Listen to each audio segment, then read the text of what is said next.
Welcome to F Racer. Let's begin by connecting our MetaMask wallet to the game. The user profile screen will appear. Options to connect wallet, view garage, see locked cars, and sign out appear here. Now, we can buy our favorite avatar NFT from the selection available. The home screen is displayed with multiple details. On top, the options experience, FR tokens, and settings are shown. On the bottom, the options game modes, multiplayer, garage, and marketplace are displayed. We click on game mode, and the options challenge, career race, multiplayer, endless, and free ride appears. We now click garage, where we can see options to upgrade our car's wheels, lights, paint, and stance.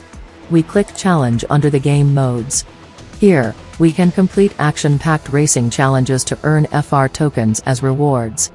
Once we finish the challenge, a screen showing challenge completed appears. In the center, we can see the statistics FR tokens earned, and your score. At the bottom, the options replay, home, garage, and next challenge appear. We go to the game's marketplace. This screen appears when we list our car NFT for sale. When we view car NFTs for buying, 3 types of cars are shown: rare, super rare, and epic. We can even buy NFTs representing accessories like wheels, nitro boosters, and engines. The type of car determines the maximum rewards one can win after completing challenges. With a rare car NFT, we can win up to 10 FR tokens. With a super rare car NFT, we can win up to 50 FR tokens. With an epic car NFT, we can win up to 100 FR tokens. Note that 100 FR tokens correspond to $1.